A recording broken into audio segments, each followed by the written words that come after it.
এদেশে ঐক্য যদি প্রতিষ্ঠা করতে হয় তাহলে আল্লাহর ইবাদতের বাইরে যারা ওরা বাদ। এক কথা বলে না কেন? যদি জামাত ইসলামকে বাদ দেওয়া লাগে বাদ দিয়ে দেন, যদি হেফাজত ইসলাম বাদ দেওয়া লাগে বাদ দিয়ে দেন। আপনি একা হন তাও অসুবিধা নেই, কিন্তু আমরা আল্লাহর ইবাদত করতে চাই নির্ভেজাল মানে। আল্লাহ নাবুদা ইল্লাল্লাহ, নবী আপনি ওদের বলেন যে আসো আমরা আল্লাহর ইবাদত করি, এর সাথে অন্য কাউকে জানার। 2 নম্বরে ওয়ালা নুশরিকা বিহি শাইআ, আল্লাহর ইবাদতের সাথে আমরা কাউকে শিরিক করব। বলেন সৃষ্টি জগৎ যত আল্লাহ বানিয়েছেন 18,000 মাখলুকাত, এটা বলা হয়, এর থেকে অনেক আছে। সব সৃষ্টির ভেতরে যাদের ঈমান অনুযায়ী কাজ হয়, ঈমান অনুযায়ী যারা দুনিয়াতে কাজ করতে পারে, আমল করতে পারে, তাদের প্রতি মহব্বত ভালোবাসা আল্লাহ নিজে তৈরি করে দেয়। এটাকে আমি বানালাম। বলেন মানুষের মর্যাদা সম্মান যেহেতু আল্লাহ ঈমান এবং এই ঈমানের উপরে ভিত্তি করে যারা কাজ করবে তাদের প্রতি এটা নির্ধারণ করে দিয়েছেন, নির্দিষ্ট করে দিয়েছেন। ইয়ারফাইল্লাহুল্লাযীনা আমানু মিনকুম ওয়াল্লাযীনা উতুল ইলমা দারাজাত। সূরা মুজাদালার 11 নম্বর আয়াতের মাঝের অংশে আছে, পৃথিবীতে যাদের ঈমান আছে আর ঈমান এবং যারা জ্ঞান পেয়েছে, এলেম পেয়েছে, এই দুইটা গুণ যাদের ভেতরে পাওয়া যাবে। ইয়ারফা, এটা মজারে বর্তমান ভবিষ্যৎ ফিউচার। আল্লাহ বলে দিন যত যেতে থাকবে এদের মর্যাদা সম্মান বাড়তেই থাকবে। ইয়াদের ব্যাখ্যায় আমি একটা আয়াত পেয়েছি সূরা মারিয়ামের 96 নম্বর আয়াত, ইন্নাল্লাযীনা আমানু ওয়া আমিলুস সালিহাতি সায়াজআলু লাহুমুর রাহমানু উদ্দাত। অবশ্যই যারা বিশ্বাস করে আল্লাহর প্রতি এবং এই বিশ্বাসের দাবি অনুযায়ী আমলে সালেহ করে। নাটোরবাসী, এখানে একটা শিক্ষা আছে, এদিকে তাকান। জন্মের পর থেকে আমরা এই আয়াতটা অনেকেই প্রথম অংশে শুনেছি যে ইন্নাল্লাযীনা আমানু ওয়া আমিলুস সালিহাত। শোনেননি? যারা ঈমান আনে আর আমলে সালেহ করে। আরে ভাই, এটা তো বাংলা গেল, এর আধুনিক অর্থ হবে নিশ্চয় যারা ঈমান আনে আর ঈমানের দাবি অনুযায়ী যারা যোগ্যতা অর্জন করে। সালেহ মানে শুধু নেক কাজ না, সালেহ মানে যোগ্যতা অর্জন করা। যে বিষয়ে উঠতে চাই তাকে ওই বিষয়ের শিক্ষা, প্রশিক্ষণ এবং বাস্তবতায় জ্ঞান তৈরি করে তাকে যোগ্য হওয়া লাগবে। যদি এই দুটি বনকে অপসারণ করতে পারে, সায়াজআলু সিন্দি আল্লাহ গ্যারান্টি দিয়েছেন অতি শীঘ্রই সায়াজআলু লাহুমুর রহমানু উদ্দা। দুনিয়াতে যত সৃষ্টি আল্লাহ বানিয়েছেন সব সৃষ্টির ভেতরে ওই লোকটা পদে তা মহব্বত, ভালোবাসা আলাদাভাবে আল্লাহ তৈরি করে দেবে।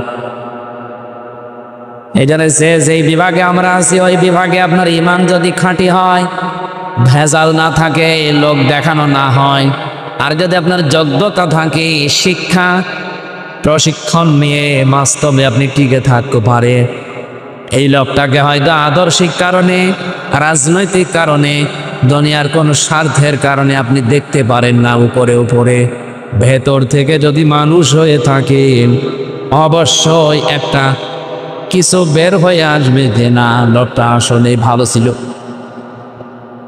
এরা যে বাস্তব, আজকে ব্যারিস্টার আব্দুর রাজ্জাক মারা যাওয়ার পরে আপনি হাতে পাচ্ছেন বেশি, তার ঈমান ছিল। এর পরবর্তীতে যে সালেহ শব্দের ব্যাখ্যা যেটা বলছিলাম, যোগ্যতা, যোগ্য হওয়া, উনি যে বিভাগে কাজ করতেন ওই বিভাগে এই বাংলাদেশে যদি 5 জন থাকে তার ভেতর উনি একজন। কি কথা বলেন না কেন? আমার মনে হয় 5 জন বললেও ভুল হবে। যদি একজন থাকে সে একজনই উনি। আর 5 জনের ভেতরে আমি বহু মানুষকে চিনি, তাদের ব্যক্তিগত জীবন, পারিবারিক জীবন, সামাজিক জীবন, রাজনৈতিক জীবন, অর্থনৈতিক জীবন, আন্তর্জাতিক জীবনগুলো ভালো না। কলুষিত করে ফেলেছে। এই জন্য এই মানুষগুলো মারা গেলে সৃষ্টি জগতেও কাঁদে না। ফামা পাখাত মালাইহিমুস সামাউ ওয়াল আরদু ওমা কানু মুনজারিন। সূরা দোকানের 29 নম্বর আয়াতে আল্লাহ বলেন, এমনও মানুষ দুনিয়া থেকে বিদায় নিয়ে চলে যায়, ওর জন্য আকাশেও কেউ কাঁদে না, জমিনেও কেউ কাঁদে না, ইন্না লিল্লাহ ধরে না। আপনি মিলান তো এই জায়গায় ইমান আছে, কিন্তু ইমানের দাবি অনুযায়ী কাজ নেই। এরকম মানুষ যদি আজকে মারা যায়, আমি গ্যারান্টি দিয়ে বলতে পারি ডক্টর কামাল হোসেন মরে যাক আজকে, ওনার ইমান আছে কিনা আমি ওটা বলবো না, আমি বিশ্বাস করলাম ইমান আছে, কিন্তু ইমানের দাবি অনুযায়ী বাস্তব প্র্যাকটিক্যাল লাইফ এটা ঠিক করতে পারে নাই। আমি নিচে নামতে পারলাম না, আমি ইঙ্গিত দিয়েছি, আপনি বোঝে। শুধুমাত্র ইমান আনলেই হবে না, ইমানের দাবি অনুযায়ী আপনাকে কাজ করা লাগবে। আর ব্যারিস্টার আব্দুর রাজ্জাক এটা করেছে। দুইটা বগি যদি আজকে মারা যেত, আমার মনে হয় সৃষ্টি জগতের ভেতরে হাহাকার পড়ে যেত ব্যারিস্টার আব্দুর রাজ্জাকের জন্যে, আর ডক্টর কামাল হোসেনের জন্য কেউ ইন্না লিল্লাহ পড়তো কিনা আমার বিশ্বাস হয় না। ভাই আমি আমার নিজেরটা বলছি, আমার ভেতর থেকে তো আসতো না, আপনারা আসবে কি করি? কারণ এটা তো আর ভেতর থেকে আসার জন্য যেটা তৈরি হবে সেটা তৈরি করে দেবে কে? এই জন্য আল্লাহ আয়াতের মাঝে সিন দিয়েছেন। যারা আরবি গ্রামার বোঝে এদের জিজ্ঞাসা করেন, সিন, সাউফা, অদ, লাম, এরকম 13টা শব্দ আছে। কোন সেন্টেন্সের আগে যদি আসে, কোনো ফেলের আগে যদি শব্দটা ব্যবহার হয়, বাংলা অর্থ দাঁড়ায় অতি শীঘ্রই, খুব তাড়াতাড়ি, অবশ্যই, হবেই হবে। এই সিন শব্দের প্রায় 33টা অর্থ পেয়েছি আমি। আল্লাহ গ্যারান্টি দিয়ে জানিয়েছেন অতি শীঘ্রই, অবশ্যই, খুব তাড়াতাড়ি। আমার সৃষ্টি জগতের ভেতরে তার প্রতি একটা ভালোবাসা, মহব্বত আমি আল্লাহ নিতে পয়দা করে দেব। ব্যারিস্টার আব্দুর রাজ্জাককে হয়তো আদর্শিক কারণে আমরা অনেকেই সামনাসামনি দেখতে পারি না, কিন্তু আজ উনি ইন্তেকালের পরে অনেকেই কিন্তু বলছে না লোকাল আলোচিত। এই কথা বলে না এখন আপনি মরে যান তো দেখি পৃথিবীর সব সৃষ্টি আপনার জন্য কাঁদে কিনা। গত কয়েকদিন আগে মাইক্রোসফট, এটা খ্রিস্টানরা চালায়, তারা রিপোর্ট দিয়েছে সারা পৃথিবীতে 257টা দেশের মানুষের উপরে তারা গবেষণা চালিয়েছে। এই তথ্য তারা পেশ করেছে। তামাম পৃথিবীর 6 জন মানুষকে, শুধু আমি না, তামাম দুনিয়ার সবাই ঘৃণা করে, অপছন্দ করে, দেখতে পারে না। তার ভেতরে 1 নম্বরে নাম এসেছে নেতানিয়াহু। এটা পৃথিবীর এখন 1 নম্বরে নিকৃষ্ট জঘন্য মানুষ। 2 নম্বরে নাম এসেছে আমাদের প্রতিবেশী মোদি। 3 নম্বরে নাম এসেছে যেটার ওটা পালিয়েছে, এটার নাম বলা ঠিক না, যেটা আমাদের নিজের তো বা নিজের গায়ে লাগতে, এখানে বাংলায় বলে দিল কে পালিয়েছে। এদের যেই কয়েকজন মানুষের নাম বলছি, এদের কর্মজীবন আপনি প্র্যাকটিক্যাল লাইফ একটু খোঁজ করে দেখেন তো। এই মানুষগুলো ভুল সিদ্ধান্তের কারণে, এটা সূরা ইউনূসের ভেতরে পাবেন 11 নম্বর পারা 19 নম্বর পৃষ্ঠা 4 নম্বর লাইনের 100 নম্বর আয়াতের শেষের দিকে আছে, ওয়ায়াজামালুর রিজসা আলাল্লাযীনা লা ইয়াকিলুন। আল্লাহ পাক বলেন, কোন মানুষ যদি তার জ্ঞান অনুযায়ী, যোগ্যতা অনুযায়ী, বিবেক অনুযায়ী কাজ না করে, তখন তার উপরে ভুল বিষয়গুলো আমি আল্লাহ চাপিয়ে দেই। আজ ইসরায়েলে এই নেতানিয়াহু, এই শয়তান, এই কুলাঙ্গার, এই অবৈধ সন্তান পৃথিবীর এই লোকটা এবং সিদ্ধান্ত নেওয়ার কারণে আজ দেশটা দাবা বলে পুড়ে শেষ হয়ে গেল। আজকে বিকাল 4:30টার রিপোর্ট দেখেছে, যেভাবে আগুন আসতেছে, ওরা 112টা মেশিন ফিট করেছে, শুধু পানি দেওয়া না, স্প্রে পর্যন্ত। এ পৃথিবীর সবচেয়ে বড় উন্নত মেশিন প্রযুক্তি স্প্রে সব ইসরায়েলে পাওয়া যায়। এই আমি এখানে বসে কথা বলছি, বাংলাদেশের কোন জেলা, কোন থানা, কোন গ্রাম, এটা কোন জায়গায় বসে আছি এটা ওরা ইসরায়েলে বসে কম্পিউটারে দেখতে পাচ্ছে। এরকম মেশিন পর্যন্ত ওরা বাংলাদেশে আড়ি পাতার জন্য পাঠিয়েছিল। আমি 3 বছর জেলখানা ছিলাম। প্রথম যে 10 দিন রিমান্ডে ছিলাম, দ্বিতীয় দিন আমার রিমান্ডে জিজ্ঞাসা করছে যে সাতক্ষীরার মাওলানা আমিরুল ইসলাম বিলালী, উনি আপনার বাড়িতে কল দিয়ে এই কথা বলতে বলেছে যে আপনি বলবেন আমি জামাত ইসলাম করি না। আমি বলছি এই কথা বললো কি করে? আমার মোবাইল তো আপনার কাছে, বাড়ির নাম্বার ট্যাগ করে ওরা এখান থেকে বসে বসে মেশিনের মাধ্যমে এই আয়না ঘর যেটা বলা হয়, এটা মিনি বিপটা তো আমি দেখিনি, ছোটটা আমি দেখেছি। এখানে বসে ওই মেশিন ফিট করে এই মামলার সাথে রিলেটেড যারা যারা আছে, মানে ওদের সন্দেহ হয় যার যার উপরে, তাদের নাম্বারগুলো সব এখানে ট্যাগ করা আছে। পৃথিবীর যেখান থেকে নাম্বারে কল দেন না কেন, ওরা কি বলছেন সব শুনতে পাচ্ছে। চিন্তা করলাম একটু দেখি বানিয়ে বলি যে না, এ কথা বলার কথা না। পরবর্তীতে দেখি আমাকে সব রেকর্ড শোনাচ্ছে, এই দেখে কণ্ঠকার।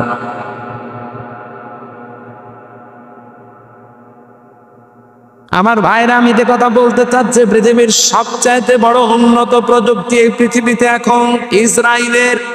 এর 112টা মেশিন ফিট করার পর শুধু পানি শিখাচ্ছে তা না, স্প্রে পর্যন্ত দিচ্ছে উন্নত জাতে। কি হচ্ছে, যত পানি দেওয়া হয়, যত ঔষধ ছিটানো হয়, যত স্প্রে দেওয়া হয়, আগুন আরো তত বাড়ে। এমনকি জাহাজ পর্যন্ত পড়ে গেছে, হেলিকপ্টার এবং প্লেন, পুরো জাহাজ পর্যন্ত পুড়ে ভস্ম হয়ে গেছে। কারণে আগুন তো আর হামজা চালায়নি, আগুন জ্বালিয়েছে কে? আপনার ভুল সিদ্ধান্তের কারণে কিন্তু আপনার এলাকা সব ধ্বংস হয়ে যাবে। এই জন্য আজ আমাদের পাশের এই দ্বিতীয় নিকৃষ্ট মানুষ এই মোদি, তার ভুল সিদ্ধান্তের কারণে আগামীর পৃথিবী বসবাসের অযোগ্য হয়ে যাচ্ছে। 3 দিন আগে এর জন্য গোবিন্দ পরামানিক, বাংলাদেশি হিন্দু মহাজোটের মহাসচিব যিনি গোবিন্দ চন্দ্র পরামানিক, উনি অলরেডি জানিয়ে দিয়েছে, হে ভারত সহ বিশ্বের হিন্দু ভাইরা, আপনারা মাতাল মোদিকে থামান। এ মাতাল যদি না থামে, সামনে পৃথিবী বসবাসের অযোগ্য হয়ে যাবে। কারণ এখন অলরেডি ওরা দাঙ্গা লাগিয়ে দিয়েছে। কি কথা বলছেন? এটা ভারতে অলরেডি দাঙ্গা চলছে, যে কিসের? পাকিস্তানের সাথে। দেখে রে বাতাস আসলো বলে। আর যেহেতু ওখানে এতদিন পর্যন্ত আমাদের ওই চিন্তা করা লাগে নাই, কারণ ওদের সাথে আমরা দেখতে পাচ্ছি আশপাশে কোনো রাষ্ট্রের মিল নেই। আমি ভারতের সাথে দেখেন, এই যে আমি কয়েকটা রাষ্ট্র ঘুরে আসলাম, ওদের সাথে আফগানিস্তানের একটা বর্ডার আছে, মিল নেই। পাকিস্তানের সাথে তো দা কুমড়ার সম্পর্ক, ভুটানের সাথে মিল নেই, মালদ্বীপের সাথে মিল নেই, শ্রীলঙ্কার সাথেও মিল নেই, মায়ানমারের সাথে মিল নেই, চীনের সাথেও মিল নেই। আমাদের সাথে মিল ছিল, বোবো ছিল, বোবো নেই, মিল নেই।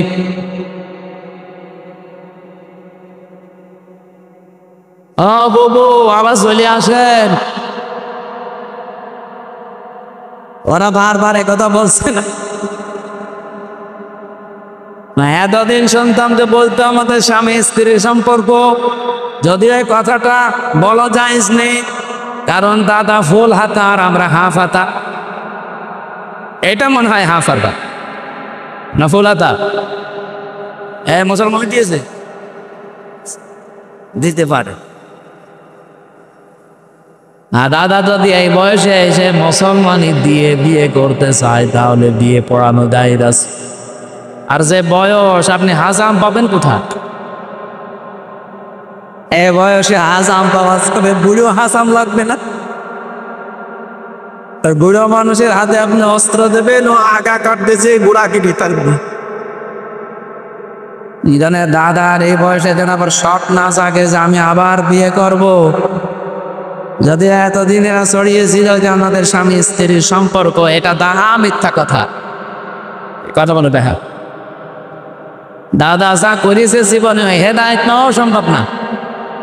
কারণ মানুষ যখন পাপ করতে করতে সীমা ছাড়িয়ে যায়, ইন্নামা নুমলি লাহুম লিয়াজদাদু ইসমা ওয়ালাহুম আযাবুম মুহিন, সূরা আলে ইমরানে আছে 4 নম্বর পারা 12 নম্বর পৃষ্ঠা 11 নম্বর লাইনে আছে।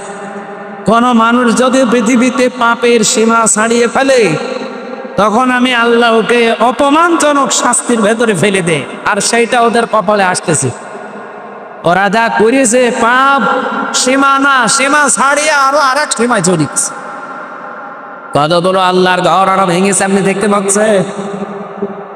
1500 বছর আগে আব্রাহা নামক একটা লোক শুধুমাত্র আল্লাহর একটা ঘর ভাঙ্গার চেষ্টা করেছিল, ভাঙতে পারে না। তাই তাদেরকে আল্লাহ আবাবিল পাঠিয়ে, কি আপনি আছেন কেন? 1500 বছর আগে ওরা একটা ঘর শুধু আল্লাহর বাইতুল্লাহ কাবা শরীফ ভাঙার চেষ্টা করেছিল, ভাঙতে পারে না। 1.5 কিলোমিটার আগ থেকে ওদেরকে কাজ মাকড় ভাঙিয়ে দিয়েছে আল্লাহ। কি কর বলেন এখানে? আর এখন একটা দুইটা না, কতগুলো ঘর তারা ভেঙে দিল, ধোয়া ধোয়া তুলে। কি ধোয়া? ধোয়া ধোয়া।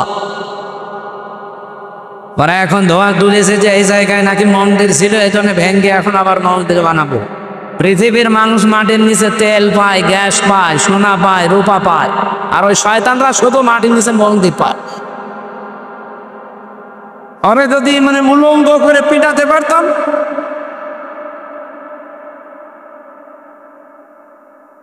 আমার মনে হয় গোপালগঞ্জে কিছুদিন আগে যেভাবে পিটিয়েছিল এই প্রশাসনের লোকজন, ওদের ওইভাবে ওদের হাতে ছেড়ে দেওয়া দরকার। সন্তান ওই সময় গোপালগঞ্জ থেকে কেউ যদি ঢাকায় যায়, বসে গেলে 300 টাকা, দাঁড়িয়ে গেলে 1000 টাকা। দাঁড়িয়ে যাবে কি করি, পেছনে আমার অবস্থা করেছি। এখন আল্লাহর ঘরগুলো দ্বারা এই ধোয়া ধোয়া যদি ভেঙে দিচ্ছে, আমার মনে হয় তাদেরকেও এই প্রশাসনের হাতে ছেড়ে দেওয়া দরকার। নে পেছনে কি অবস্থা হয় দেখ।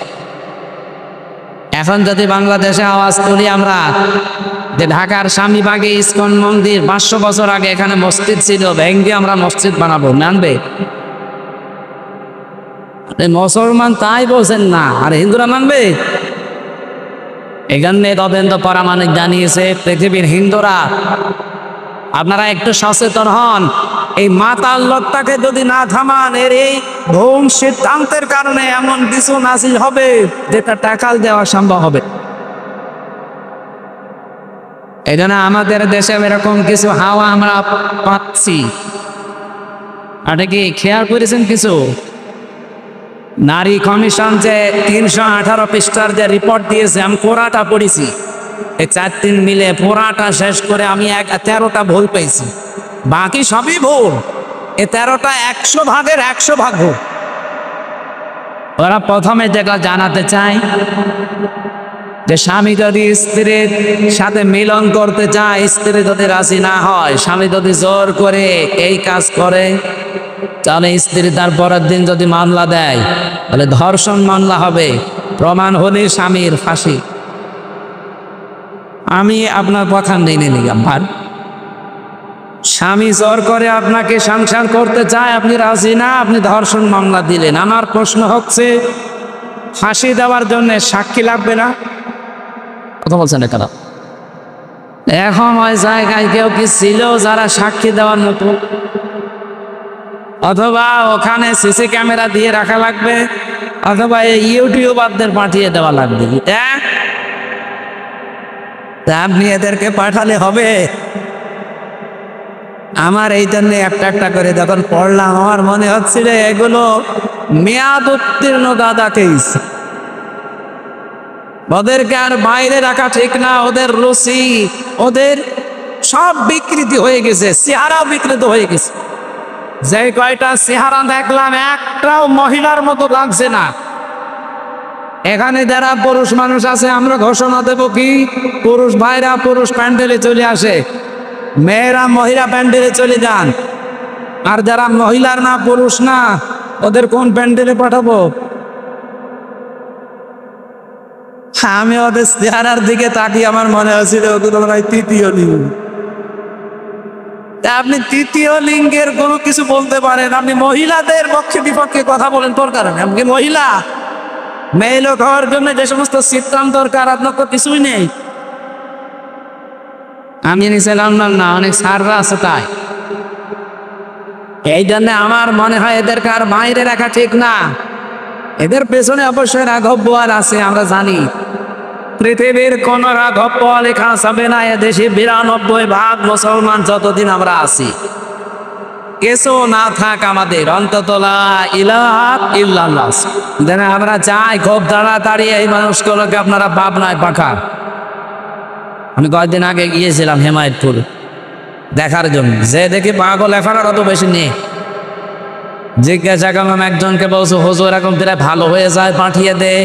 কয়েকজন আছে, আমার তো মনে হচ্ছে নতুন কিছু পাগলের আমদানি করছে, এদের পাঠানো দরকার। নয়তো এরা এই কথা লিখলো কি করি? আমি কিভাবে কি সাক্ষী জোগাড় করতে? আপনি নিজেই বলে এটা পাগলের মাথায় তো এই চিন্তা আসা ঠিক না। দ্বিতীয় নম্বরে তা লিখেছে, দেখো আমার সিদ্ধান্ত আমার, এটা কোরআনে কারিমের খোরা বিরোধী। আল্লাহ পাক বলেন লাহুল খালাক ওয়াল আমর তাবারাকাল্লাহু রাব্বুল আলামিন। সৃষ্টিদার সিদ্ধান্ত তার। কথা বলেন না, আপনি কোন সাহসে বললেন যে দেহ আমার সিদ্ধান্ত আমার? এ দেহ আপনার কে বলেছে? আমি এখন 33 বছর বয়সে আছি, 34 বছর বয়স আগে বলেন তো আমার অস্তিত্ব ছিল? আমির হামজা না, আমার মা বাবার তো বিয়েও হয়নি 35 বছর আগে। তার মানে উল্লেখ করার মতো আমি আর কিছু ছিলাম না। হামজা তো দূরের কথা, আমাকে পর্যন্ত নিয়ে এসে বসিয়েছেন তিনি কে? নেই থেকে হামজা পর্যন্ত যিনি বানিয়েছে, আস্তে আস্তে করে তার নাম আরবিতে বলা হয় রব। তার বিয়াদু শাইন ইলা কামালিহি শাইরান শাইরান। নেই থেকে তার বিয়াদের মাধ্যমে একটার পরে একটা সিস্টেম পাল্টিয়ে যিনি তোমাকে বর্ণতায় পৌঁছিয়ে দেয় তিনি হচ্ছে রব, আমরা যাকে আল্লাহ বলি। সুতরাং যারা এই কথা লিখেছেন তাদের ঈমান নেই। আর কোরআনে কারিমের সূরা আরাফের 54 নম্বর আয়াতের পুরা বিরুদ্ধে এই কথা যে দেহ আমার সিদ্ধান্ত আমার। আপনি আল্লাহর সাথে বিদ্রোহ করেছেন, আপনি বেঈমান হয়ে গেছেন। এই নারী কমিশনে যারা আছে এদেরকে যদি তাওবা করানো না হয়, এই মানুষগুলো যদি নতুন করে মুসলমান না হয়, দর্শনা দিয়ে গেলাম আজকে রেকর্ড হচ্ছে, এদের একজনও যদি মারা যায় এদের জানাজাও জায়েজ নেই, কবরে দেওয়া জায়েজ নেই। যারা জানাজা পড়াবো কি দিয়ে, আমি কবরে দেব কি বলে? বিসমিল্লাহি ওয়া আলা মিল্লাতি রাসূলিল্লাহ। এ পুরা কথাটা একদম মিথ্যা হয়ে যাবে যে আল্লাহর নামের ওপরে রসুলের আদর্শের উপরে রেখে গেলাম। কই, আপনি তো আল্লাহর নামেও নেই, রসুলের আদর্শেও নেই, এই কথা বলছেন না? এই ধরনের আপনাকে আমি রাখবো কি করে? আপনার জন্য আমি মিথ্যাবাদী হব? কি কথা বলেন না কেন? আমি আপনার জন্য মিথ্যাবাদী হব? এই জন্য আপনাকে খবরে দেওয়া ঠিক হবে না, জানাজাও ঠিক হবে না। আপনারা একটা কাজ করা যায় না, আপনারা হিন্দুদের মতো পুড়িয়ে ফেললেও হবে না, কারণ হিন্দুরা তো মানবে না। নানারে করবো কি? কুকুর দিয়ে খাওয়ানো লাগবে। ডক্টর আহমদ শরীফ ঢাকা বিশ্ববিদ্যালয়ের এক শিক্ষক ও বলেছিল আল্লাহ বলতে কেউ নেই। ছাত্ররা জিজ্ঞাসা করছে, স্যার আপনি এই কথা বললেন? যা বলেছি, যা দেখি না তা বিশ্বাস করি না, এই জন্য ইসলাম ধর্ম আমি মানি না। তাহলে হিন্দু ধর্ম মানেন? বলছে না ও ধর্ম মানি না। তারা আপনি যদি মুসলমান দাবি না করেন, হিন্দু দাবি না করেন, আপনাকে তো ওড়ানোও যাবে না, কবর দেওয়া যাবে না, কি করব? বলছে আমার লাশটা ঢাকা মেডিকেল কলেজে দিয়ে দিও, ছাত্র ছাত্রীরা আমার লাশ কে গবেষণা করবে, শিক্ষা পাবে। মারা যাওয়ার পরে অ্যাম্বুলেন্সে করে নিয়ে গেছে ঢাকা ভার্সিটিতে, ঢাকা মেডিকেলের মুসলমান ছাত্র ছাত্রী যারা দোয়া মিছিল আরম্ভ করেছে, জানে না এই নাস্তিকের লাশ আমরা এখানে ঢুকতে দেব না, কারণ সে আল্লাহকেই মানে না, ওরে কে আমরা কি পাবো, ওর না পাক শরীর যেন এখানে না ঢোকে। অ্যাম্বুলেন্সের ড্রাইভার চিন্তা করছে ভার্সিটি ছেলে মেয়েরা ও না জানি খেয়ে গেলে আমার গাড়িতে যদি আঙ্গুল লাগিয়ে দেয়, ও মরা শয়তানের সাথে আমি জীবিত অংশ বুঝিয়ে দাও, দরকার নেই ভিক্ষা, আগে কুকুর সামলা, দে গাড়ি ঘুরিয়ে টান। এখন ঢাকা মেডিকেল নেয়নি, হিন্দুদের মতো পুড়িয়ে ফেলা হয়নি, মুসলমানের কবরে দেওয়া পায়নি। কি হয়েছে? জীবনের শেষ ইতিহাস আমি করে দেখেছি, হয়তো ওকে ডাস্টবিনে ফেলে দেওয়া হয়েছে, কুকুরে স্পিকার লিখেছে। আহ্বান জানাচ্ছি, যদি কপালে হেদায়েতের মতো কিছু থাকে আপনি ফিরে আসবেন, আর যদি একেবারে আবু সেহেলের মতো হয়ে যান, কে দোয়াইলো কাজ হবে না। আমরা বলছিলাম কি একটা একটা করে আল্লাহর আইন করে দেওয়া পাল্টিয়ায়, আপনাদেরও নিজেদের জীবনেও ক্ষমতা নেই, আপনার পেছনে কারা লাগবে দোয়াল আছে। ডক্টর মোহাম্মদ ইউনূসকে আহ্বান জানাবো এগুলো ধরে, না হলে এই ভুল সিদ্ধান্তের কারণে ইসরায়েলের মতো আমেরিকার মতো যদি দাবানো একবার চলে ওঠে বাংলাদেশে, শুধুমাত্র বন জঙ্গলের দাবানো না, মুসলমানদের দাবানোর সামাল দেওয়া যাবে না।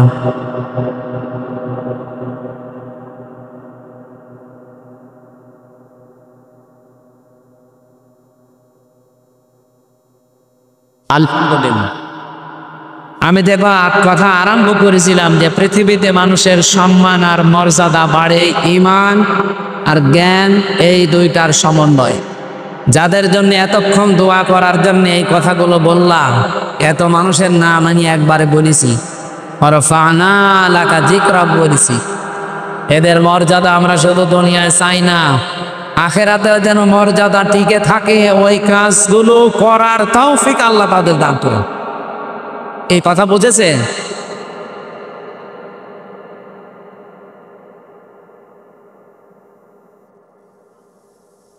এই আপনার এখানে আসে দরুদ আর সালাম পাঠ করছে আমাদের নবী, মানবতার মহান শিক্ষক মুহাম্মদুর রাসূলুল্লাহ সাল্লাল্লাহু আলাইহি ওয়াসাল্লামের প্রতি, যার মিশন আর ফিশন ছিল এই পৃথিবীতে তিনটা। আমরা যেহেতু নবীর উম্মত দাবি করছে, এখানে আমার মনে হয় অন্য ধর্মের লোক নেই, আছে? যদি থাকেন তো একজন আপনাদের দয়ে কামদার আছে। আমরা যেহেতু সবাই এখানে দাবি করছি আমরা নবীর উম্মত, নবীর যা কাজ ছিল আমাদের মিশন আর ভিশন ওইটা হওয়া দরকার। বিশ্ব নবীর এই পৃথিবীতে প্রথম মিশন ছিল তাওহীদ প্রতিষ্ঠা করা। আমার মনে হয় বাংলাদেশকে আল্লাহ যে জায়গায় এখন এনে দিয়েছে, এই জায়গাতে তাওহীদ প্রতিষ্ঠার একটা সুযোগ আল্লাহ তৈরি অলরেডি করে দিয়েছে।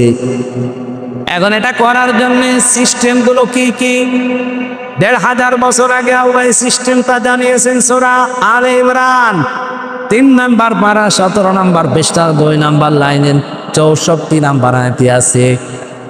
এটা আমার রেকর্ড হচ্ছে বলে বললাম। সারা পৃথিবীতে এখন বিশেষ করে বাংলাদেশে যারা আমরা আছি, এখানে আল্লাহ ৩টা পদ্ধতি জানিয়েছে। এই ৩টা পদ্ধতি সামনে আমাদের এখনই অ্যাপ্লাই করা দরকার।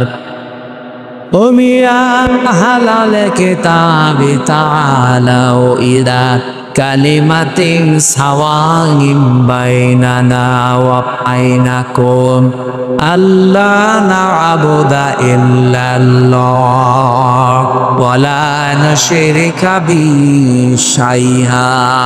ইলা থেকে এদিকে তাকান। আল্লাহ পাক বলেন, নবী আপনি ডাক দেন যারা কিতাবের দাবি করে, হে আহলে কিতাবরা এদিকে আসো। আমি বাইরের দেশগুলোতে যখন ঘুরি, আহলে কিতাব যারা দাবি করে ওদেরকে আমি জিজ্ঞাসা করেছি, এদিকে তাকা, কয়েকদিন আগে মালয়েশিয়া, সিঙ্গাপুর, থাইল্যান্ড এই দেশগুলো বলছিলাম। ট্রেনে যখন যাওয়ার সময়, বাসে যাওয়ার সময় সিট পড়ে পাশে, যার নাম জিজ্ঞাসা করলে চেহারা দেখে মনে হলো মুসলমান, যে নাম জিজ্ঞাসা করে দেখি খ্রিস্টানের নাম বলছে। বললাম আপনার নবীর নাম কি? What is year prophet? তখন বলে যে যিশু। যিশু মানে ঈসা আলাইহিস সালাম। খ্রিস্টান তো ঈসা বলে। ইহুদির সাথে যদি দেখা হয়, জিজ্ঞাসা করে আপনার নাম, ও নাম শুনলে আমি বুঝি যে ইয়াহুদির নাম। আর নবীর নাম কি? বলে জোসেফ। জোসেফ মানে মুসা আলাইহিস সালাম। ওরা ইব্রাহিম নবীকে আব্রাহাম বলে ডাকে, ওরা দাউদ নবীকে ডেভিড বলে ডাকে। ওদের নিজেদের নবীর নাম তারা পাল্টিয়ে ফেলেছে। যেহেতু আহলে কিতাব দাবি করলো, এই পৃথিবীতে এখন কিতাব বলা আহলে কিতাব নেই। ইহুদিয়া যারা দাবি করছে ওরা মুসা নবীর আদর্শের উপরে নেই। আজ খ্রিস্টান 250 কোটি, ওরা দাবি করছে ওদের নবীর নাম যিশু, অথচ হযরত ঈসা নবীর আদর্শের উপরে ওরা নেই। হযরত ঈসার জীবনে পড়ে দেখে, ওরা জীবনে আমি পড়ে দেখেছি হযরত ঈসা পৃথিবীতে জাগতিক সম্পদ বলতে কিচ্ছু ছিল না। আর একটা জিনিস ছিল, শুধু পানি খাওয়ার একটা গ্লাস। উনি নদীর ধার দিয়ে একবার যাচ্ছিলেন, হঠাৎ দেখলেন একটা লোক পানি পান করছে নদী থেকে এই আজলা দিয়ে। দয়া হাতের ভেতরে পানি নিয়ে পানি পান করছে। অনেকক্ষণ দাঁড়িয়ে দাঁড়িয়ে দেখলেন, ডাক দিয়ে বলে রব্বুল আলামিন, আমি তো মনে করছিলাম যে আমার মতো গরিব মানুষ এ পৃথিবীতে আর নেই। এখন দেখি এই লোকটা আমার চাইতেও গরিব। আমার তো পানি খাওয়ার অন্তত একটা মগ আছে, একটা গ্লাস আছে, জগ আছে, আর ওর তো কিছু নেই। এটা তিনি নদীর ভেতরে ছুড়ে মেরে বললেন, পৃথিবীর কোন জাগতিক সম্পদ আমার দরকার নেই। আর আপনি তাকান আজ খ্রিস্টানদের দিকে, তাদের যে বিলাসবহুল জীবন, তারা যদি ঈসা নবীর উম্মত দাবি করে, হযরত ঈসা যেভাবে চলেছিলেন সেইভাবে তাদের চলা দরকার ছিল। কথা বলেন না কেন? আমার যে হাদিস পড়েছিলাম, এই হাদিসের শেষের দিকে হযরত ঈসার জীবনের কিছু কথাগুলো আছে। আমি যাব সামনের দিকে ইনশাআল্লাহ। আমি যে কথা এখন বলতে চাই, বাংলাদেশের মানুষ আমরা 92% যেহেতু মুসলমান, অন্য ধর্মের মানুষগুলোকে আমরা বাদ দিলাম, 8% বাদ, 92% তো আমরা। আসেন আমরা নবীর এই তাওহীদ প্রতিষ্ঠার মিশনটা হাতে নেই, সুযোগ একটা এসেছে। আসেন একবারে আমরা সবাই এক জায়গায় এই 3টা কথাকে মেনে নেওয়ার চেষ্টা করি। 1 নম্বরে আল্লাহ না'বুদা ইল্লাল্লাহ, আজকে থেকে আমরা আল্লাহ বাদে আর কারো ইবাদত করব না। বাংলাদেশ জামাত ইসলামীর শ্রদ্ধাভাজন আমির জামাত সেদিন কিন্তু এই যে কোন জেলায় তিনি গিয়েছিলেন? ময়মনসিংহ। উনি ময়মনসিংহে অনেকগুলো আলেমের হাত এভাবে উঁচা করেছে, আপনারা ভিডিও দেখেছেন। এভাবে ডাক দিয়ে বললেন, আমাদের আল্লাহ এক, আমাদের রাসূল এক, আমাদের কোরআন এক, আমরা আর পার্থক্য থাকতে চাই না, আমরা সবাই এক। আপনি তাওহীদ প্রতিষ্ঠার জন্য এইভাবে চালিয়ে যেতে হবে কাজ, কিন্তু পদ্ধতি আল্লাহ কোরআনে দিয়েছেন 3টা। আমরা যেহেতু সবাই যারা হাত তুলছে এখানে আল্লাহ ছাড়া কারো ইবাদত করতে আমরা রাজি আছি, 1 নম্বরে আমরা ঠিক আছে। কথা বলেন দেখা, কিছু মানুষ হয়তো ভুল ক্রমে অন্যের ইবাদত করেন। কি এই এলাকায় আসে কিনা আমি জানি না, রাজশাহী বিভাগে এটা কম আছে। রাজশাহী, খুলনা, বরিশাল এগুলোতেও শয়তানরা আসে না, ওরা সব আস্তারা গেছে সিলেট আর চট্টগ্রাম আর ময়মনসিংহ বিভাগে। কারণ ওই সমস্ত মিখানগুলোতে শিরিকও বেশি, বেদান্ত বেশি, এবার ইবাদতও বেশি। এই যে আমার গিয়াসউদ্দিন তাহেরি ভাই, আমি নাম বলতাম না, মনে চলে এসেছে তাই। উনি যে ইবাদত করে, জিকির একটা ইবাদত না? উনি জিকির করে কি আল্লাহর নামে? কিছুক্ষণ যদি আল্লাহর নামে করে, ও বলবে দেখেন ইয়ালি বাবা, শালি বাবা, কেল্লা বাবা, ফতে বাবা, এমনকি আগলা বাবা পাগলা বাবা রস। আমার প্রশ্ন হচ্ছে, আল্লাহর পরিবর্তে যে নামগুলো বললেন এগুলো জিকির করা জায়েজ না হারাম? কোথায় আছে? কোরআনে আছে। কোরআনে আছে, কিন্তু কোথায় আছে এখন যদি বলি? সূরা আরাফে আছে, 9 নম্বর পারা 13 নম্বর পৃষ্ঠা 4 নম্বর লাইনের 180 নম্বর আয়াতে আছে, ওয়াবিল্লাহিল আসমাউল হুসনা ফাদউহু বিহা ওয়াদারুল লাযিনা ইউলহিদুনা ফি আসমাই। আল্লাহ পাক বলেন, আমার অনেক সুন্দর সুন্দর নাম আছে। এই যে আল্লাহর নাম আমরা অনেকে এখানে জানি, স্যারকে যদি জিজ্ঞাসা করি কয়টা বলেন তো, আল্লাহর নাম কয়টা? 99টা আছে। এটা কায়দায় পড়েছিল ছোটবেলায়, আমরাও পড়েছি। তাফসিরে ফিজির আলীর কোরআনে আল্লাহর নাম পেয়েছি 5000। যদিও আমরা সবগুলো এখন অনেকে জানি না। আপনি 5000 নামের যে কোনো একটা নামে আল্লাহকে ডাকতে পারেন, কোনো অসুবিধা নেই। কিন্তু সাবধান, ওয়াদারুল্লাযিনা ইউলহিদুনা ফি আসমাই, আল্লাহর নামকে যারা ইলহাদ করেন, ইলহাদ না পরিবর্ধন করে ফেলা, উলট পালট করে ডাকা, পাল্টিয়ে ফেলা। উনি যে ইয়ালি বাবা, শালি বাবা, কেল্লা বাবা, ফতে বাবা, আল্লাহর সাথে কোনো মিল আছে? তোরা নামই পাল্টিয়ে ফেলেছে। এখানে আল্লাহ বলেন, আমার নাম যারা পাল্টিয়ে ডাকে, উলট পালট করে দেয়, আমার নাম বাদ দিয়ে অন্য কাউকে ডাকে, তাদের সাথে তোমরা ডাকবা না। কে বলছে? সুতরাং আজকে থেকে যারা আল্লাহ বাদে অন্যের ইবাদত করছে তারা বাদ। এদেশে ঐক্য যদি প্রতিষ্ঠা করতে হয়, তাহলে আল্লাহর ইবাদতের বাইরে যারা, ওরা বাদ। কথা বলে না কেন? যদি জামাত ইসলামকে বাদ দেওয়া লাগে, বাদ দিয়ে দেন। যদি হেফাজত ইসলাম বাদ দেওয়া লাগে, বাদ দিয়ে দেন। আপনি একা হন, তা অসুবিধা নেই, কিন্তু আমরা আল্লাহর ইবাদত করতে চাই নির্ভেজাল ভাবে। আল্লাহ নাবুদা ইল্লাল্লাহ, নবী আপনি ওদের বলেন যে আসো আমরা আল্লাহর ইবাদত করি, এর সাথে অন্য কাউকে জানার। 2 নম্বরে ওয়ালা নুশরিকা বিহি শাইআ, আল্লাহর ইবাদতের সাথে আমরা কাউকে শিরিক করব। বলেন। এবার এই পয়েন্টের উপরে আমি 2 মিনিট কথা বলতে চাই, ভালো করে শুনবে। যেহেতু আল্লাহর ইবাদতের সাথে আমরা আর কাউকে শিরিক করতে চাই না, শিরিকের ব্যাখ্যা আমি বহু জায়গায় নাটোর জেলায় বলেছি। শিরিক বিল জাত, শিরিক বিল সিফাত, শিরিক বিল ইখতিয়ারা, শিরিক বিল হুবুর, এটাগুলো পয়েন্ট আকারে যদি আপনি শ্রেণী বিন্যাস করেন 120 প্রকার পাবেন। এটা তাফসীরে কাবীরের ভেতরে আছে, আল্লামা ফখরুদ্দীন রাজি লিখেছেন। এক কথায় জবাব দিলাম যে আল্লাহ যেটা পারে ওইটা অন্য কেউ পারে, এই বিশ্বাস করার নাম শিরিক। এক কথা বোঝা যায়নি? আল্লাহ যেটা পারে ওইটা অন্য কেউ পারে, এই বিশ্বাস করার নাম। এদেশে বিশ্বাস নেই। বলেন তো, সন্তান দিতে পারে কে? অন্য কেউ পারে। যারা অন্য কাউকে বিশ্বাস করে, আপনি কিন্তু শিরিক করছেন, আর শিরিক করলে আপনি মুশরিক। এ পর্যন্ত বুঝেছে? এবার আসেন 2 নম্বরে, এই জমিন বানিয়েছে কে? জমিন বানিয়েছে আল্লাহ, এখানে আইনও চলবে আল্লাহর। আলাহুল খালকু ওয়াল আমরু, আয়াত তার প্রমাণ।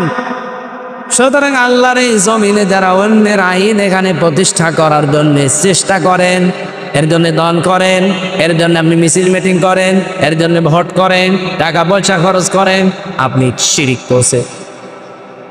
এত সহজে বলার পরেও কেউ যদি না বোঝার ভান করে থাকে, আমার মনে হয় আপনার কপালের হেদায়েত নেই। বলেন তো, বোঝেননি কি? হাত বলেন তো। বুঝলো? এদিকে আসেন। কানের নিচে এমন চলে 2টা দেব না, আপনি সব বুঝে পারবেন। অবশ্যই এখনো বোঝেন। এই বোঝেন মানে? আপনি নিজেই বললেন যে আমাকে ছেলে মেয়ে কেউ দিতে পারে না। কে পারে? অন্য কেউ যদি পারে, বিশ্বাস করলে আপনি শিরিক করলে, শিরিক করলে আপনি মুশরিক। মুশরিকের জন্য জান্নাত হারাম, জাহান্নামও আছে। আর ফতোয়া লাগবে? আবদুয়া লাগলে সূরা মায়েদা 6 নম্বর পারা 19 নম্বর পৃষ্ঠার 12 নম্বর লাইনে আছে, ইন্নাহু মা ইউশরিক বিল্লাহ ফাকাদ হারামাল্লাহু আলাইহিল জান্নাহ ওয়া মাওয়াহুন নার। এটা যেমন খুব সহজে বুঝে ফেললেন যে ছেলে মেয়ে আল্লাহ ছাড়া কেউ পারে না, তো জমিন আল্লাহ বানিয়েছে, এখানে অন্যের আইন যদি কেউ কায়েম করার চেষ্টা করে সে আল্লাহর সাথে শিরক করছে না, এটা বোঝেন না? মানে আপনি বুঝেছেন ঠিকই, কিন্তু টাকা পেয়েছেন। ওরে মোনাজাতের পরে একটু আলাদা বসাবেন তো, 2 চাটি দিয়ে তারপর রাখিস, তো বলে বোঝে না। তাহলে আল্লাহর সাথে যারা শরীক করবে না এই সিদ্ধান্তে যারা আসবে তারা আমাদের সাথে আছে। এক কথা বলে না কারো, এর সাথে যদি হেফাজত আসতে চায়, জামাত আসতে চায়, চরমনায় আসতে চায়, আগ্রসে আসতে চায়, অসুবিধা। কিন্তু আল্লাহর সাথে শিরিক করে আপনি জামাত ইসলাম করবেন, এরকম জামাত আমি মানি না। আল্লাহর সাথে শিরিক করে আপনি চরমনার মুরিদ হবেন, এরকম চরমনা আমি মানি না। অজয় পিসকে হুজুর কি বলেছিল, প্রধানমন্ত্রী ছাতার প্রচুর, আমি মানি না, এই জন্যই ওরে জেলে রেখে দিয়েছিস। আমারও রিমান্ডে ওরে নিয়ে 10 দিন প্রশ্ন করি, পিসকে হুজুর আর বলে আমি হাসিনা মানি না। সাহস আছে ওরে ধইছে রাত 12:30টার পরে বোরা উলঙ্গ করে ওর হাতের উপরে সিগারেট দিয়ে একটা অর্ধ উলঙ্গ মেলো, এখানে কাঁধের উপরে হাত, ও তো হাত পোষে না, তারপরও হাত দিয়ে ছবি তুলে বসে ছেড়ে দিল। ওই দিকে এমন কন্ট্রোল করেছি। আমার সাথে ছিল তো এক রুমে ছিলাম আমরা, আমারে বলছে হামজা বা আমি এমনি ছোট মানুষ, আমার জিনিসপত্র সব ছোট ছোট, হ্যাঁ আসতে হলে অতটুকু আমার এই বুদ্ধি বলেন, আমার যদি মাজা পেতে হয় ওর কি আছে। তারপরও ওরে একটা বাচ্চা হইলিস আলহামদুলিল্লাহ। তো আমার বংশরা 12:30টার পরে আমার ওই হাতির ছিলে 2 দিকে রাস্তা ব্লক করে আমার এইভাবে অত্যাচার করছিল, এমন কান্না কানলাম। ওই দিন এক এসআইকে ডেকে বললাম যে ভাই আপনারা তা করছে, এটা কি ওই হারুন আঙ্কেল, ওই যে হাউ আঙ্কেল এ হয়ে স্যার কি জানে না, মানে উনি তো করাচ্ছে। ও উনি করাচ্ছে, অথচ দিনের বেলায় দেখা করতে এসে বলে হুজুর কেমন আছেন, ভালো আছেন, সব কিছু খোঁজ নিয়ে যায়, আর উনি এটা করাচ্ছে। আমার যেভাবে অনুভব করেছে আমরা যেন আরো অনুভব করে। ঠিক ছোট হুজুরের তো হয়তো ছোট জিনিস দেখা যায়নি, কিন্তু হারু আঙ্কেলের টিভিলসি পাইনছে, ওইটা হয়তো 4-5 জন এসআই দেখেছিল, আর এরটা সারা দুনিয়া দেখেছে। পাইনছি মহিলারা পর্যন্ত জিকির করে 3 ইঞ্চি। আলেমদের বরদোয়া লেগে গেছে। কোথায় আছে সে আল্লাহর ওলি? হাওয়াঙ্কে আপনাদের এই নাটোরের বাগাতিপাড়া লালপুরে 17, 18, 19, 20 এই সমস্ত বছরগুলোতে বহুবার এসেছি, কিন্তু কোরআনের কথা আমারে বলতে দেয়নি। বকুল সাহেব আর আজাদ সাহেব, এ আজাদ কি আর এক আজাদ, সে 2টা এখন পালিয়েছে। আমার আগে যিনি কথা বলছিলেন কে আমি জানি না, উনি ওই যে আল্লাহর ক্ষমতার উপরে অহংকার যারা করে তাদের পরিণতি কি এই বিষয়ে তাজ দিচ্ছিলেন, আমি হালকা শুনছিলাম। এই জন্য আমরা যেন অহংকার সামনে না করি। ভাত সূরা নমলের 52 নম্বর আয়াতটা পড়লে আমার কাছে এই বাংলাদেশের সাথে একেবারে খাপের খাপ মিলে দা। আল্লাহ পাক বলেন ফাতিলকা বুয়ুতুহুম খাবিয়াতান বিমা যালামু, এই সেই ঘরগুলো আল্লাহ যেন এভাবে আঙ্গুল দিয়ে দেখাচ্ছে, এই সেই আজাদের ঘর, এই সেই বকুলের ঘর, এই সেই হানিফের ঘর, এই সেই দিনুর ঘর। এখন যদি বলেন হানিফ, দিল, আজাদ, বকুলের নাম কোথায় আছে, এদিকে আসেন আপনাকে দেখাচ্ছি। আমি দেখাতে পারি, দরকার আমি তাফসীর দেখব, কারণ এখানে বাইতুন নেই, বুয়ুত বহু বচন। আল্লাহ বুয়ুত বহু বচন দিয়েই জানিয়েছে যে এরকম মানুষ আজকে না, যদি এটা লোক নবীর জামানায় নাজিল হওয়া, এটা কিয়ামত পর্যন্ত এই চরিত্রের মানুষ থাকবে। আল্লাহ পর্যন্ত বলেননি, কিন্তু এরপরে আরো শব্দ আছে। আল্লাহ পাক বলেন খাবিয়াতান বিমা যালামু, এগুলো আজ জনশূন্য হয়ে পড়ে আছে, এগুলো উজাড় গৃহ হয়ে গেছে, এগুলো মানুষ শূন্য হয়ে গেছে, পরিত্যক্ত হয়ে পড়ে আছে। কেউ এখানে আর যেতে চায় না, যেতে যদি চায়ও ঘৃণার সাথে দেয়। আপনি কুষ্টিয়ার হানিফ সাহেবের বাড়ি যান,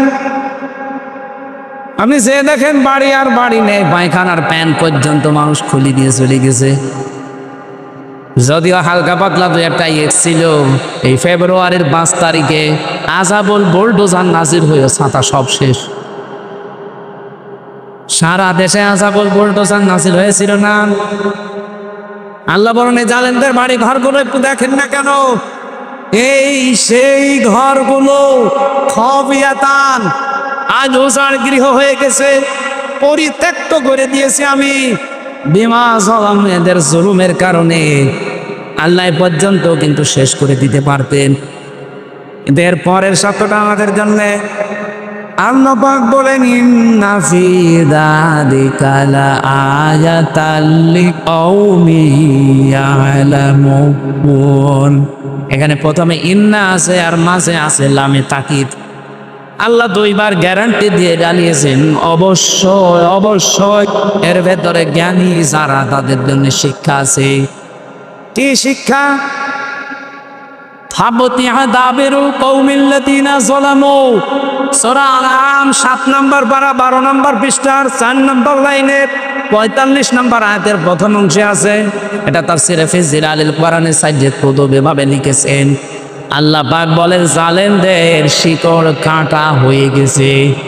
কেটেছে কে? এই আল্লাহ মানে ওই যে আলেমকে জিজ্ঞাসা করে মতিয়া, এটা মজুলের ফাইল জানা নেই, এর কর্তাকে কেউ জানে না। আপনি যদি এখন বলেন যে বকুলের বাড়ি ভাঙলো কে, কেউ জানে না। আপনি হানিফের বাড়ি ভাঙলো কে, কেউ জানে না। ইনোর বাড়ি ভেঙেছে কে, কেউ জানে না। আসলেও তো কেউ জানে না। ফাকতিয়া, এজন্য আল্লাহ কতিয়া দিয়েছেন যে জালেমদের শিকড় কাটা হয়ে গেছে। এখনো যারা জালেমদের পক্ষে সাফাই গান, অনেকে আশায় বুক বেঁধে আছেন যে ববু শর্ট করে আসবে, তাহলে আল্লাহর কোরআনের আয়াত মিথ্যা হয়ে যাবে। কারণ এর আগের ইতিহাসের দিকে তাকান, লক্ষণ সেন 510 বছর হয়ে গেল আজও আসেনি। এই কথা বলছেন এটা?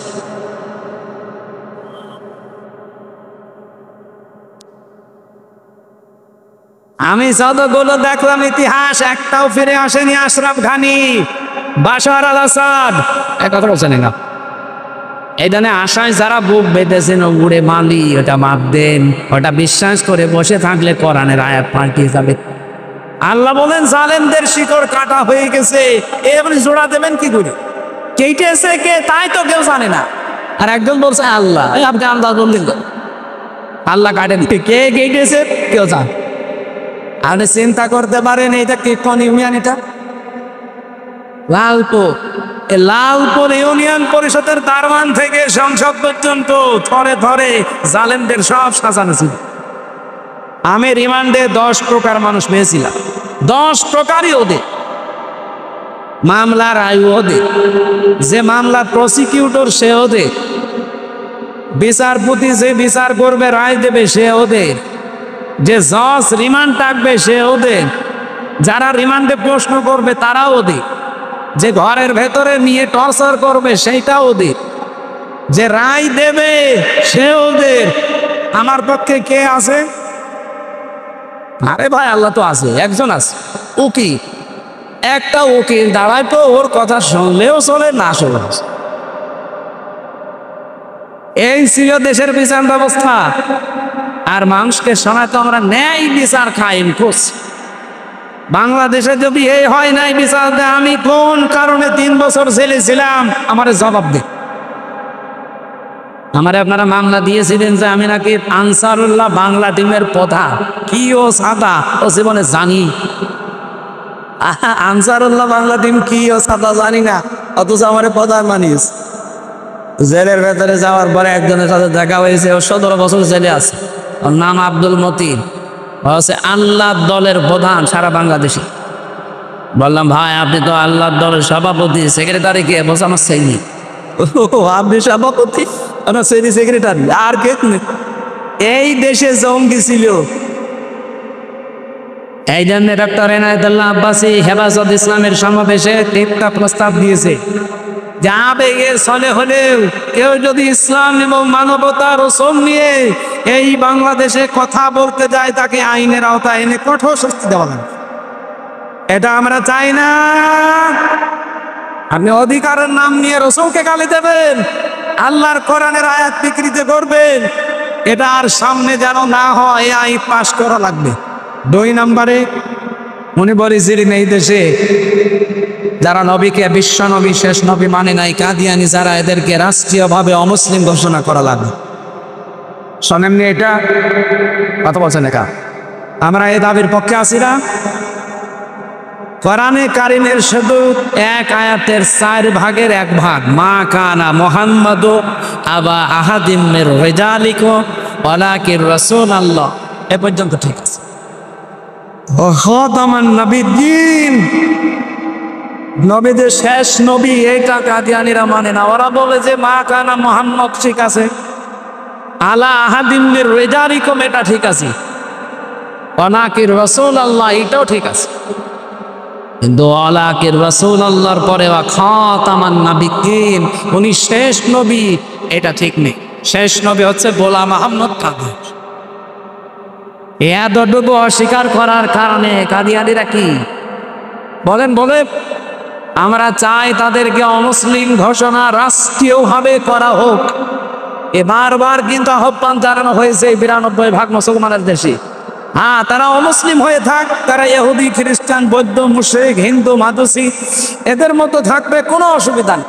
কিন্তু আপনি মসজিদ বানাবেন, আজান দেওয়ার সময় এই যে দর্শনা চুয়াডাঙ্গা দর্শনা উথলি একটা মসজিদ আছে কাদিয়ানীতে, ওরা মুহাম্মদুর রাসূলুল্লাহ আজান দেয় না, আহমদ গোলাম আহমদ কাদিয়ানী এই সব তো আজানের মাঝে চুরি দেয়। এজন্য বারবার আমরা কিন্তু বিভিন্ন কায়দায় আহ্বান জানিয়েছি, আপনারা যদি দণ্ডারের চামড়া গিয়ে থাকে, সেই গন্ডারকে নাকি কাতুকুতু দিলে 3 দিন পরে টের পায় যে আমরা কাতুকুতু দিয়েছি। এদের অবস্থা যদি এই হয়, জুলাই আগস্ট কিন্তু শেষ হয়ে যায়নি, আবার 1-1.5 মাস পরে আরম্ভ হবে। যারা দায়িত্বে আছেন আপনারা জুলাই আগস্টের ফসল জনগণ, ছাত্র জনতা আপনাদেরকে জায়গায় বসিয়েছে, সুতরাং এ দেশের মানুষের সেন্টিমেন্ট বুঝবে।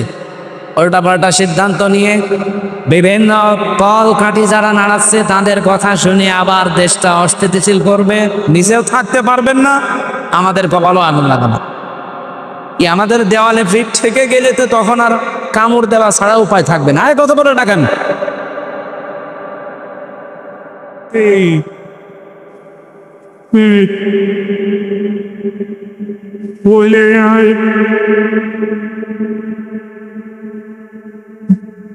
ঠিক আছে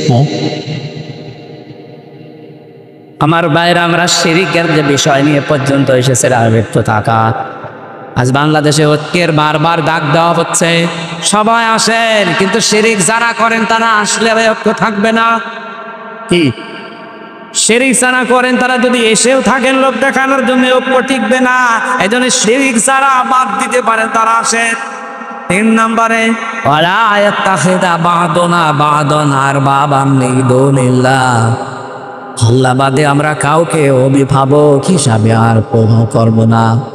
আমাদের অভিভাবক ইন্ডিয়া না, আমাদের অভিভাবক আমেরিকা না, চীন না, রাশিয়া না, আমাদের অভিভাবককে এই বিশ্বাসে যারা বিশ্বাসী তাদেরকে এক জায়গায় নেন। 92% মুসলমানের ভেতর থেকে যদি সব বের হয়েও চলে যায়, যদি 51% টিকে থাকে, এই দেশে আগামীতে কোরআন কায়েমে বাধা কেউ দিতে পারবে না। এর পরে দিয়েছেন ফাইন তাওয়াল্লাও, এরপরেও যদি কেউ মুখ ফিরিয়ে যায়, ডাক ফাকুল শাহাদু, আপনি একটু ঘোষণা দিয়ে দেন, ফাকুল শাহাদু বিআন্না মুসলিমুন, আমরা কারো মুখাফিক কিনা, আমরা মুসলমান। নবীর প্রথম মিশন ছিল, ভিশন ছিল তাওহীদ প্রতিষ্ঠা। এটার জন্য তো পদ্ধতিগুলো বললাম, এই 3টার কাছে আসা লাগবে। আসেন বাংলার মানুষের এই 3টা বিষয় নিয়ে আমরা এগিয়ে যাই। 2 নম্বরে নবীর মিশন আর ভিশন ছিল তিনি মানব অধিকার প্রতিষ্ঠা করেছিলেন। এই তথ্য আপনি সূরা নিসা ৫৫ নম্বর আয়াতে পাবেন। ইন্নাল্লাহা ইয়া'মুরুকুম আন তু'আদ্দুল আমানাতি ইলা আহলিহা, অবশ্যই আমি আল্লাহ তোমাদের সবাইকে নির্দেশ দিলাম তোমাদের যাবতীয় আমানত তার প্রাপকের কাছে পৌঁছিয়ে দেবা। এখানে আমানাত বহু বচন, তাফসিরে মারিফুল কোরআন খুলে দেখবেন এই বহু বচনই মুফাসসির লিখেছেন আমানাত মানে বোধ। কি পাঠাবো বলুন? আমি কি এটা বানিয়ে বললাম? যদি বানিয়ে বলি কোনো আলেমকে নিয়ে এখানে বসান, তাফসিরটা নিয়ে এসে খোলেন, সূরা নিসা ৫ নম্বর পারা ৬ নম্বর পৃষ্ঠা ৫ নম্বর লাইনে, এটা ৪ নম্বর লাইনে আছে ৫৮ নম্বর আয়াত। অবশ্যই আমি আল্লাহ তোমাদের সবাইকে নির্দেশ দিলাম, শুধু হামসাকে না, কুম বহু বছর সবার জন্য আমার নির্দেশ, তোমাদের যাবতীয় আমানত তার প্রাপকের কাছে পৌঁছিয়ে দিবা। যেহেতু আমানত মানে উনি ভোট লিখেছে, সুতরাং আগামীতে এই দেশে আমরা চাই ৩০০ জন এমপি দাঁড়াবে। ৩০০ জনের ভেতরে অন্তত ১৫১ জন আমরা এমন মানুষ চাই যারা কোরআন বুকে নিয়ে সংসদে যেতে পারবে। এ আমানতকে আমরা নষ্ট করব?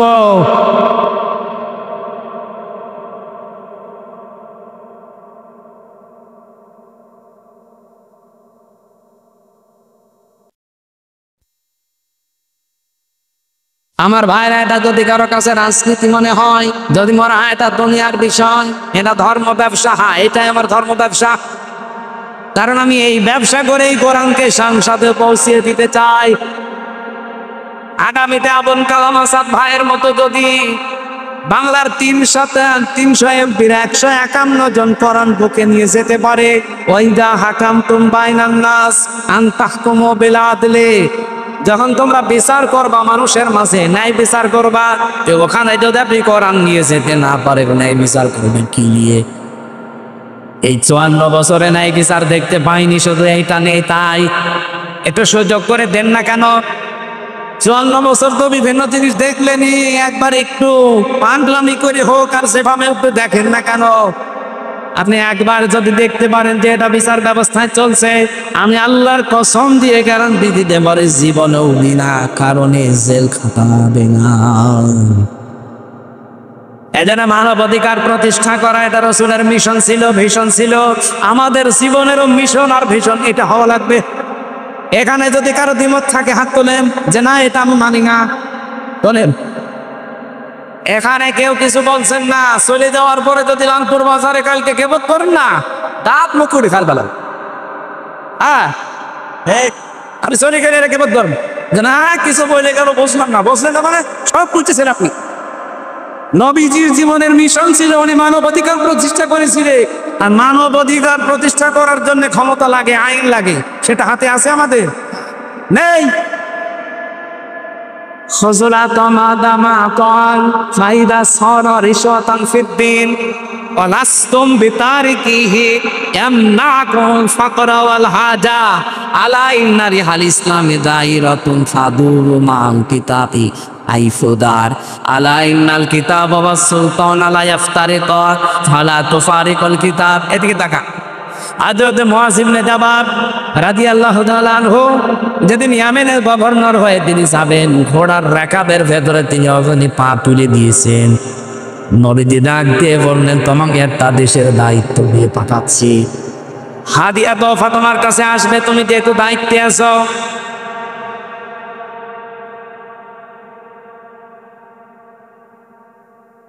আমার আলোচনায় কোনো প্রশ্ন থাকলে বলেন তো আগে বলেন। আমি তো নিজের বাবার একটা কথাও বলি না, যা বলেছি এর পেছনে দলিল দিয়েছি। এখন আপনার যদি রাগ হয়, মন খারাপ হয়, তাহলে আল্লাহকে আপনি কিছু বলেন, তাই না আপনার এই কথা বলা ঠিক হয়নি, আপনি অন্য কোনো আয়াত নাজিল। আমার সামনে এটা আসলে আমি কি গোপন করতে পারবো? আর আমি গোপন করলে আমার ওয়াজ শোনা তো দাঁড়িয়েছে। এখানে সঠিকটা বলার চেষ্টা করছে, আপনি মেনে নিলে ভালো, না নিলে আমারও দোষ না, আল্লাহরও দোষ না। দোষ কার? আমাদের কপালে। নাটোরবাসী, যেটা বলতে চাচ্ছিলাম এটা একটু খেয়াল করে। নবীজি কোন সময় তাকে উপদেশগুলো দিচ্ছেন দেখেছেন যে তুমি দায়িত্বে থাকলে তোমার কাছে হাদিয়া তোফা আসবে, আসে না? হাদিয়া তোফা তুমি গ্রহণ করতে পারো ওই পর্যন্ত, যতক্ষণ ওটা হাদিয়া তোফা থাকে। কিন্তু হাদিয়া যদি ঘোষের পর্যায়ে যায় তখন ওটা নিতে পারবে না। হে মুআয ইবনে জাবাল, ভালো করে কান খাড়া করে শোনো এই কথা। তুমি কিন্তু যে দেশের দায়িত্ব নিয়ে যাচ্ছ, আল্লাহর ইসলামের কালেমা, ধর্মের যে বাতাসে উড়বে। এমন সময় তোমার সামনে কিছুদিনের ভেতরে চলে আসবে, আলা ইন্নাল কিতাবা আস-সুলতানা লা ইফতারিকান। দেখবা অনেক মানুষ এমন আছে, তারা বলবে আল্লাহর কিতাব আর রাজ্য রাজনীতি এটা আলাদা বিষয়। আমার মনে হয় বাংলাদেশে এখন কেউ বলে না। এ রাজশাহী বিভাগে বলেছে এই কথা বলছে। এটা আমার মনে হয় ১৩,০০০ বছর আগের কথা। মনে হচ্ছে নবীজি কেবল কালকে বলে গেল, আনা ইন্নাল কিতাবা আস-সুলতানা লা ইফতারিকান। জেনে রাখো কিছু মানুষ এমন সময় চলে আসবে যারা বলবে আল্লাহর কিতাব, কোরআন শরীফ আর রাজ্য রাজনীতি এক আলাদা। তোমাদেরকে নির্দেশ দিলাম, ফালা তুফারিকুল কিতাব, কখনো আল্লাহর কিতাবের রাজনীতি থেকে আলাদা হবা না। এ নির্দেশ কার বলেন? নাকি আমি নির্দেশ বানাচ্ছি? বলেন এই আরবি বাংলা যদি ভুল হয় আলেমদের জিজ্ঞাসা করছি, বলেন বাংলা ভুল হচ্ছে? সাহাবী বললেন, হুজুর এরকম একটা কঠিন সময় যদি আমাদের সামনে চলে আসে কি করব তখন? আপনিও তো থাকবেন না আমাদের মাঝে, আমাদের তখন কি করার আছে? তখন নবী ওই ঈসা নবীর কাহিনীটা উম্মতকে শোনালে। আমার তো মনে হচ্ছে বাংলাদেশে এখন ঠিক সেই সময় এসে পৌঁছে গেছে। এই পৃথিবীর কোন চোর চায় যে গোলা ধানের গোলায় চাল কালা মারা থাক? বলেন বলেন। কোন মানুষ চায় চোর যারা, তারা কি চায় যে আমের বাগান কেউ পাহারা দিক? জোর যারা বলেও তারা চাইবে না যে বাক্সে সিন্ধুকে টাকা পয়সা সোনা দাও না চলতো তাও ভালো থাক। ওরা তো সব সময় চাইবে যে মুখ আগলা পাক।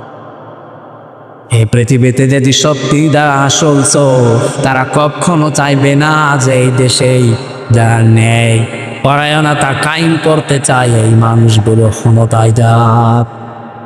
মেয়েরা ভালো করে জানে এরা গেলে আমার হাত থাকবে না, কারণ আমি যত চুরি করেছি।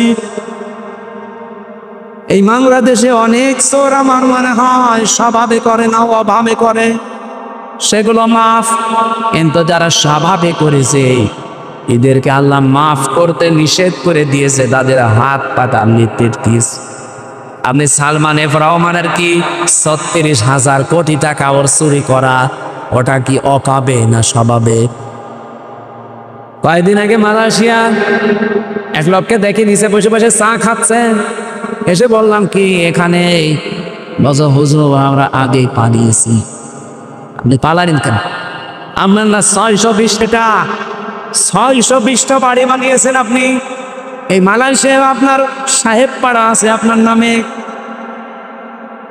আপনি সাহেব পাড়ার মালিক, বেগম পাড়ার মালিক, আপনি সেকেন্ড হোম হিসাবে এখানে বানালেন। এই সিঙ্গাপুরে বাড়ি আছে, থাইল্যান্ডে বাড়ি আছে, মালয়েশিয়া বাড়ি আছে, কত দেশে আপনার বাড়ি, কিন্তু আজ আপনি থাকতে পারেন না বাড়িতে। ওগুলো সব তালা লাগিয়ে থাকেন আপনি এখন এই হোটেলে। ধরে রাখবো কি করে? আমি বললাম আপনি সাহেব পাড়ায় যেতে পারেন না, বলছে ওখানে যাবো। বাংলাদেশের ২০ লাখ মানুষ এই মালয়েশিয়া আছে, আমারে যদি দেখে তো ভক্ত বানিয়ে ফেলবে। এটা চুরি চুরি করে আসি, মাঝে মাঝে নামি আবার উঠে পড়ি। কি জীবন জেলখানার মতো হয়ে গেছে। কয়েকদিন থাকবে ভাবে, একদিন না একদিন তো আপনি কারো সামনে পড়বেন। আমার সামনে যেমন পড়েছিলেন, বলছে দোয়া করি, দোয়া কি? হ্যাঁ, আপনার জন্য দোয়া আসবে? ৬২০টা বাড়ি বানিয়েছেন আপনি, তা বাবার টাকা দিয়ে যদি বানাতেন, সব তো জনগণের টাকা। এগুলো কিন্তু চুরি করেছে অভাবে না, কিসে?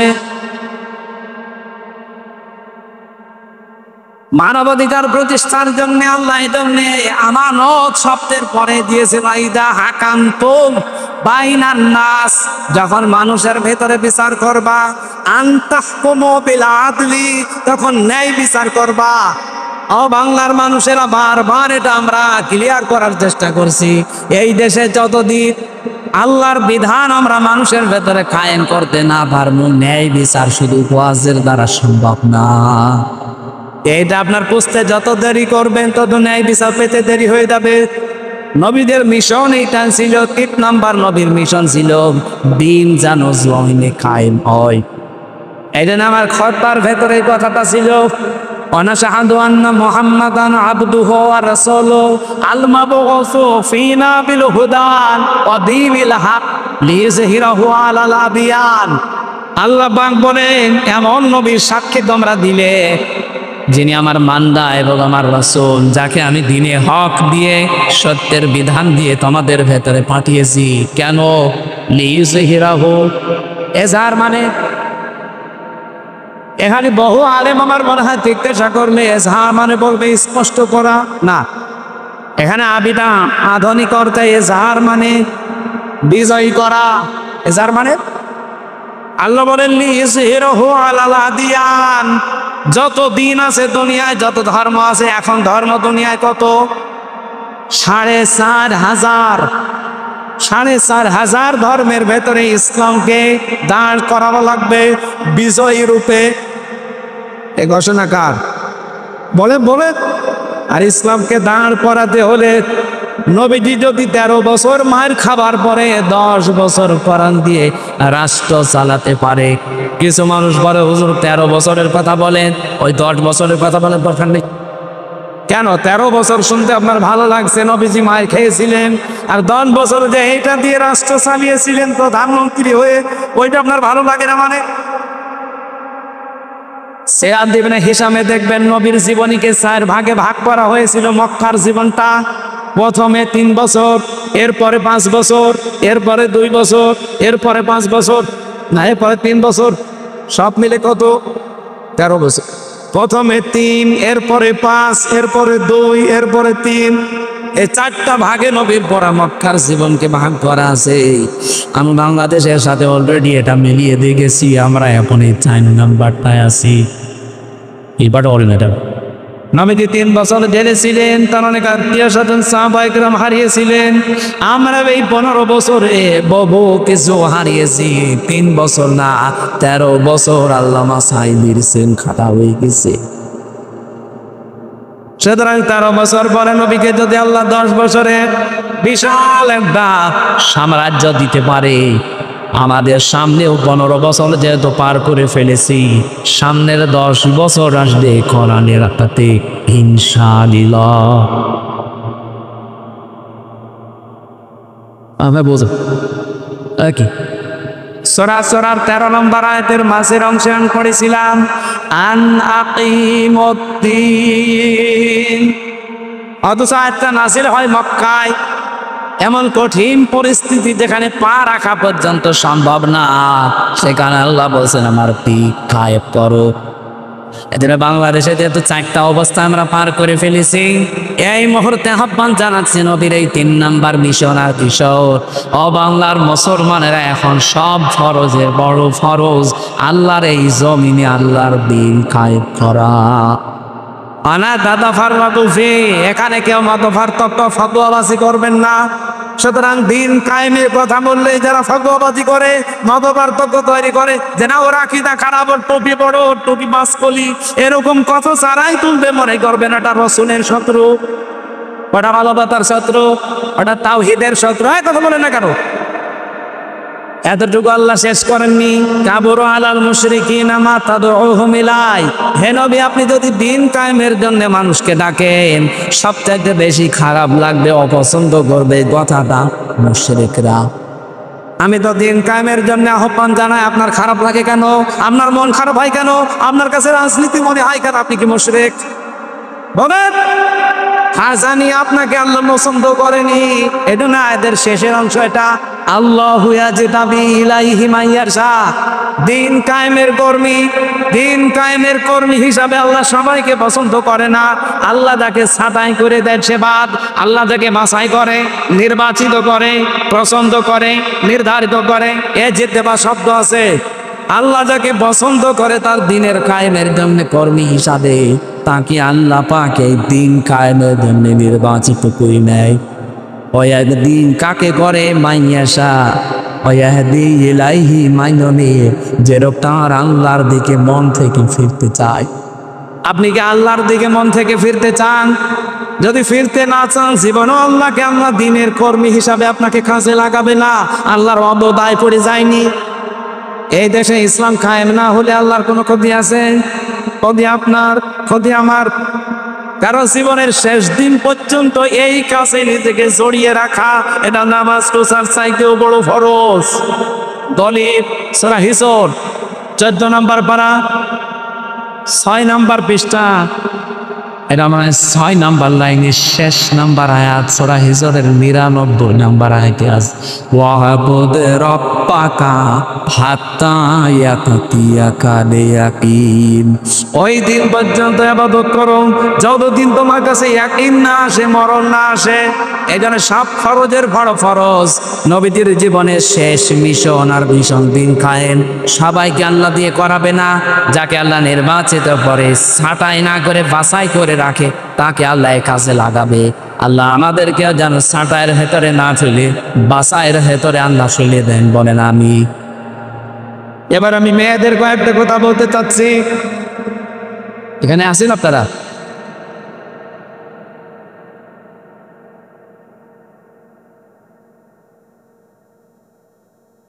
মেয়েরা এসেছে না?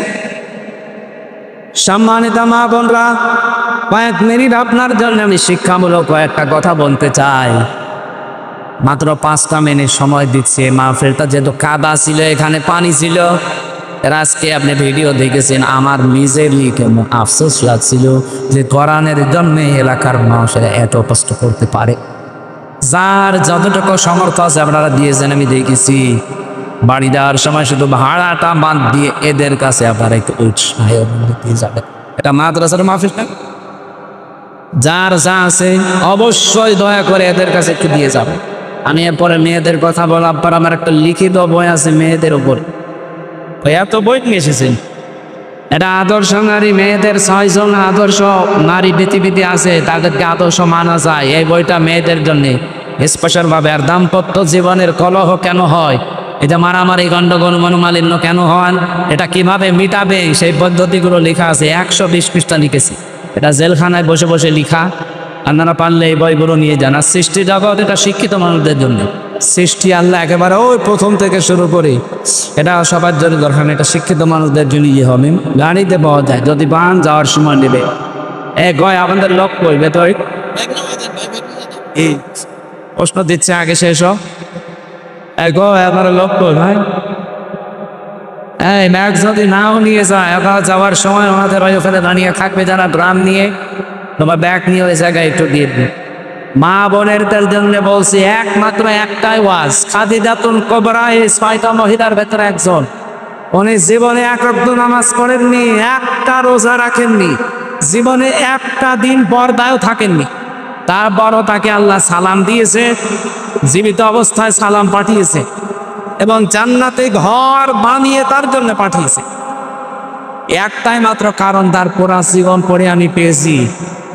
কারণ এই বিধানগুলো মানতে পারেননি কেন? এগুলো নাজিল হয়েছিল তার ইন্তেকালের পরে, এই জন্য তিনি মানতে পারেন। তিনি জীবনে কোনোদিন একটা সেকেন্ডের জন্য স্বামীর মনে দুঃখ দেননি। এ কারণে আল্লাহ খুশি হয়ে তাকে সালাম পাঠিয়েছে। আপনাদেরকেও বলছি, দুনিয়ায় নামাজ পড়ে, রোজা রাখেন, কালো বোরকা পরে, স্বামীর যে হক, মর্যাদা, সম্মান, এটা রক্ষা করে দুনিয়া চলার চেষ্টা করেন। আল্লাহ খাদিজাতুল কুবরার সাথে যেন জান্নাতুল ফেরদাউসে জায়গা করে দেন।